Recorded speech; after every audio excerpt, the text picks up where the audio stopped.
I casually mentioned in my last video that I thought Pokemon was a happy game. Well, I was a bit infected by the sauce at the particular moment, so I'm not sure what I was thinking. Pokemon may appear to be a happy game made for children and people like this, and apparently this, but if I'm going to be completely honest here, Pokemon is the exact opposite from happy. Before I go into some of the games, let's briefly look at the TV show. To sum it up, this show is about a world where 10-year-old boys leave their homes all by themselves to beat up little animals, stuff them into balls, train them to fight so they can turn into slightly bigger and more powerful little animals so that they can go beat up other people's little animals in various horribly painful ways. Basically, this show is about animal fighting. You know, dog fighting, cockfighting, etc. Now I see the counter argument that some of my more logical viewers might come up with. The Pokemon want to fight for their trainers. They love them. Well, I have a counter theory, and keep in mind it's only a theory, but hear me out. I think there's something in the Pokeball, some kind of Pokemajigger, and it changes the mindset of the Pokemon, of course against their will. Just look at Caterpie. Before Ash caught him, he didn't want to join his group. He was perfectly happy being a wild Caterpie with all the Caterpie-like benefits that come with it. Like, whatever they do. But the moment Ash caught him, he became all lovey-dovey. What with the sudden change of mindset? It's the Pokemajigger, I'm telling you. But enough about theories, let's get into some cold, hard facts here. You kill Pokemon. Yeah, I'm talking to you. You heard me right, if you play Pokemon, you've slaughtered innocent animals. Now don't get me wrong, I'm not some kind of crazy animal rights activist or something, but I certainly don't approve of teaching little children to roam around in tall grass and burn birds and rats to death. Okay, we all know that Pokemon don't die in battles, they faint. If you're battling some kid and you beat the living crap out of his Rattata, he can just take it to the Pokemon Center and get him healed up. Brutal? Yeah, you're still forcing animals to fight each other, but at least they're not being killed. But the animals you fight in the wild? They're not so lucky. Who's gonna take them to the Pokemon Center? Your character certainly doesn't. So what's stopping them from simply bleeding to death out in the wild after you slaughter them? Nothing, that's what.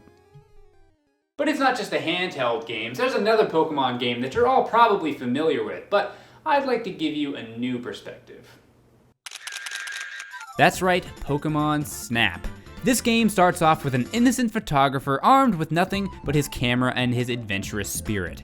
But he becomes corrupted by this man, the lovable Professor Oak.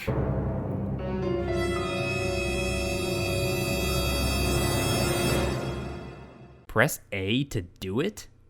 Do what? I'm not wearing pants. Oh. Other than being an old perv, once you take enough photos for his Pokemon album, you get a special item.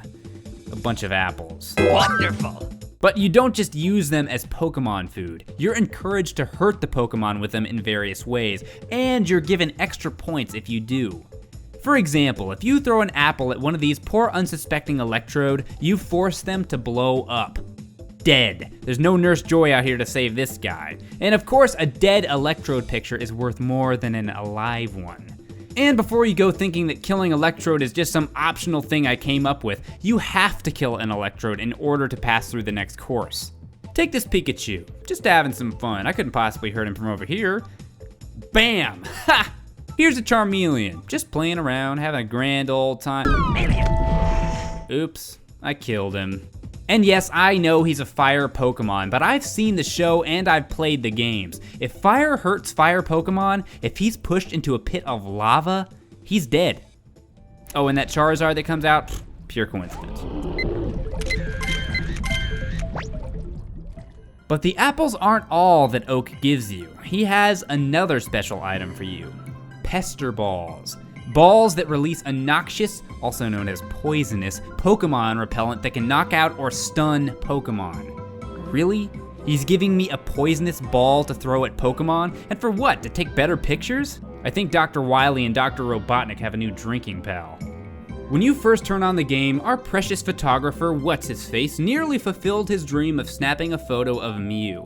After hanging out with Professor Oak for 2 hours, what does he do when he gets a second chance at it?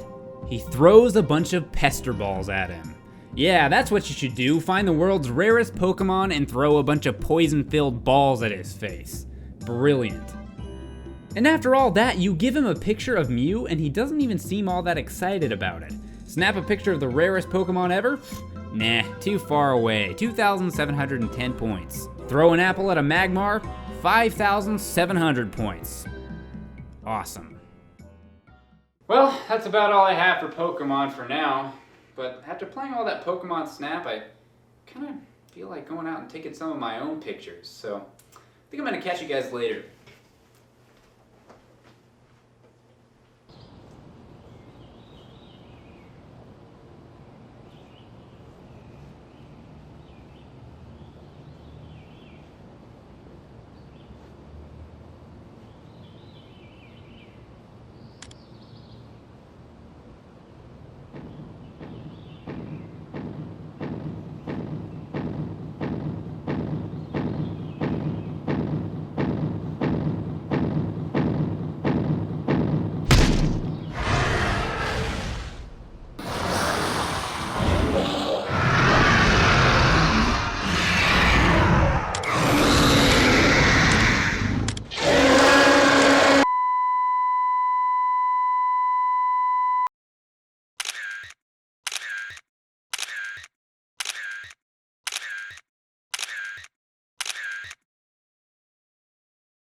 Hey everybody, thanks for watching. I hope you enjoyed it. If you did enjoy it, I'd really appreciate it if you click that little like button. It helps me out quite a bit, and if you do, I will love you forever. But if you don't want to, I guess I'll still love you anyways. Also, you can click here to watch the video that I did last time, the top 10 games to play when you're depressed. That was a fun video, so click right here if you want to watch it. Also, check out my Facebook page and my Twitter page for exclusive updates, announcements, little videos and stuff like that. You know, it's fun times for everybody.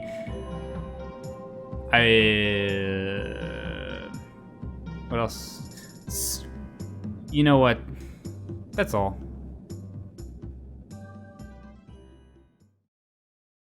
Magic machine.